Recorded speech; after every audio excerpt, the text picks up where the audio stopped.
snack-snack lang. Yun yung mga ano, yung mga lugar na pwede mong puntahan kapag ka, ano, kahanap ka, nag-crave ka ng something, tapos madaling araw, at least may pagkain.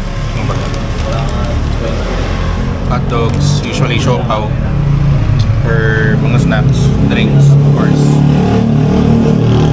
Yun lang, maingay.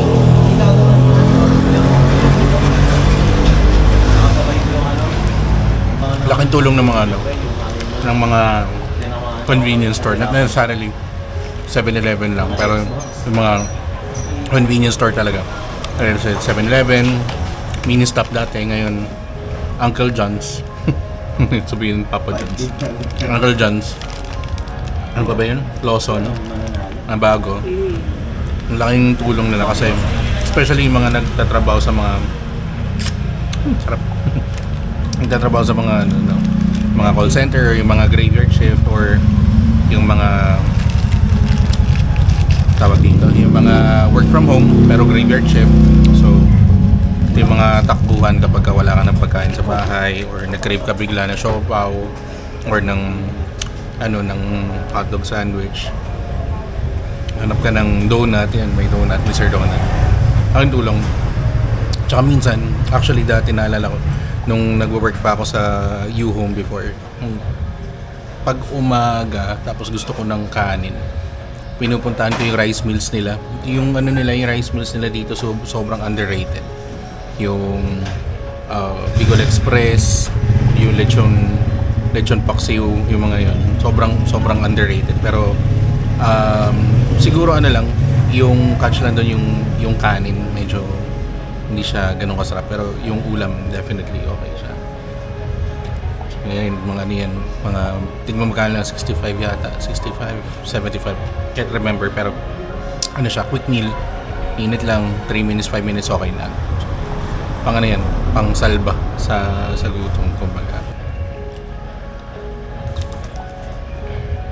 Naalala ko pa dati, nung grade 6 ako, Santa Mesa.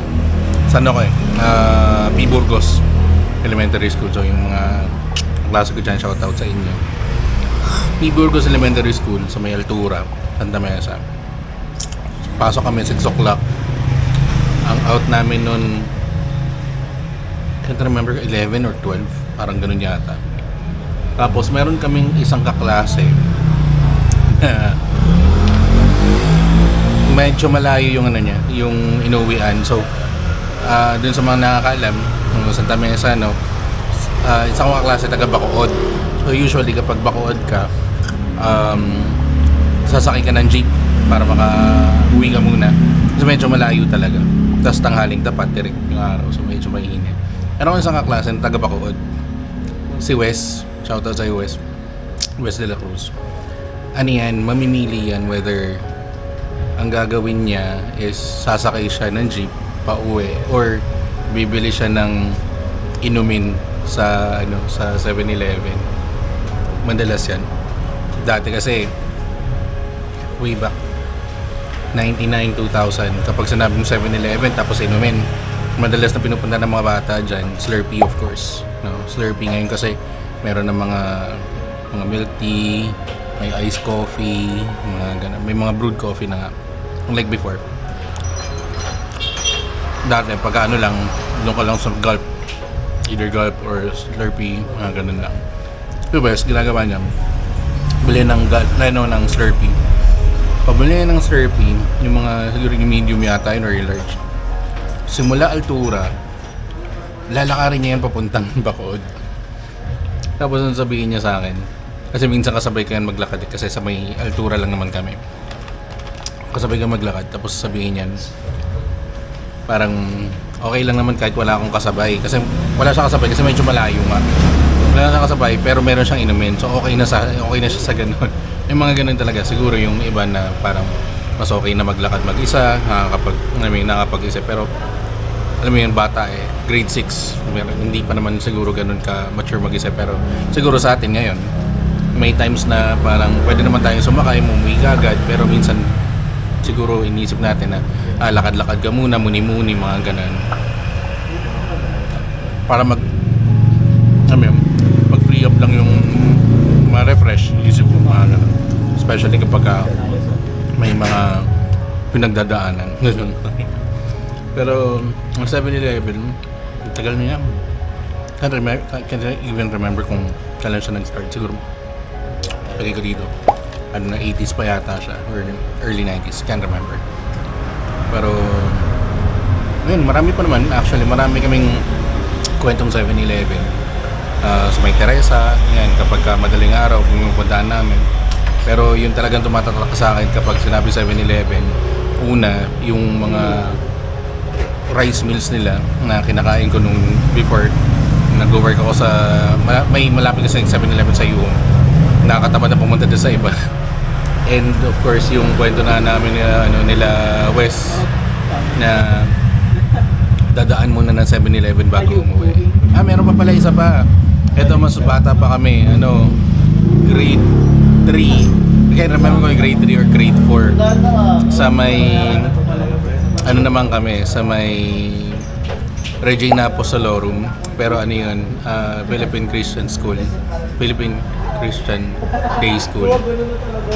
Nakalimutan ko yung pangalan ng school namin before. Pero ngayon, technically Regina Apostolorum talaga yun. Tapos may maliit lang na school doon within Regina Apostolorum. Doon kami, o private school. Nakaklase ko dati, alam mo yung grade 3, grade 4.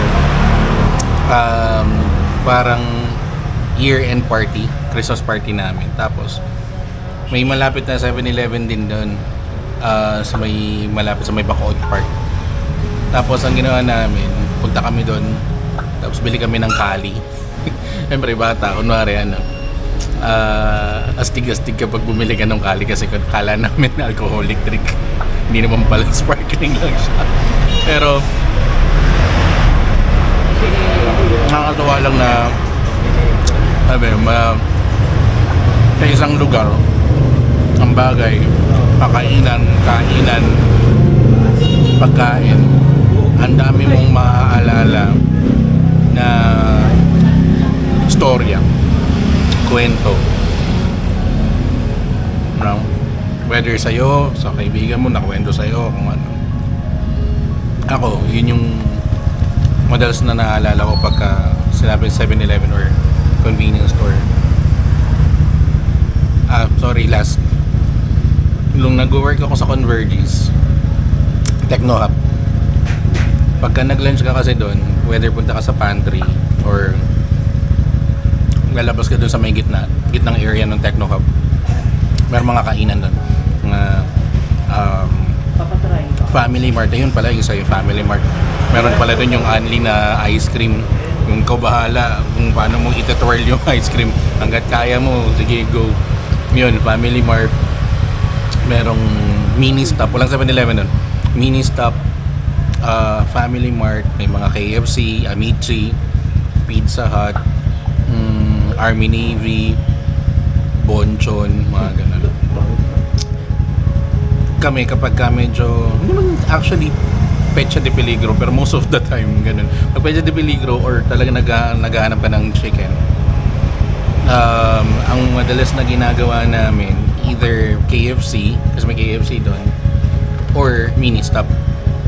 Pero kasi sa amin parang mas nagustuhan namin yung chicken ng mini stop.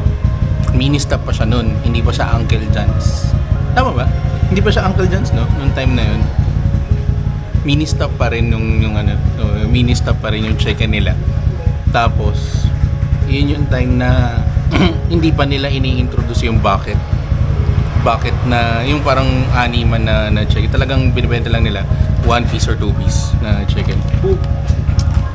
So parang kapag pumunta ka doon, lalo kapag kunwari 15:30 ang sahod, mga punta ka doon mga 10th or 11th, yan, makita mo sobrang dami ng tao doon sa may mini stop. Madami pa kumakain, mga kariman, mga ganyan.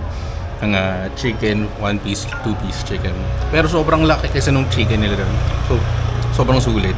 Tsaka hindi siya yung parang, parang naka-steroids. Pero hindi siya yung, hindi siya yung parang puro harina. Malaki talaga, pati laman na. Yun yung maganda doon eh. Yung mga bagay na, or mga kwento na naalala ko kapag hinapin convenience store. regardless, 7-Eleven, Lawson. Actually, wala nga ako masyadong ano sa Lawson kasi hindi pa ako na, parang once or twice pa lang ako napupunta doon. May Centrix. Family Mart, yan, tambayan sa Techno Hub. That's mini stop. Kayo, anong kwentong convenience store niyo? Share nyo sa akin. Ano natin? Magkaroon tayo ng parang episodes for anong kwento ninyo. Kasi definitely ang isang kainan or pagkain, merong kwento yan sa likod na masarap na pagkain. Kayo, kano nyo sa akin, comment dyan sa comment down below. Gulo, naantok na ako.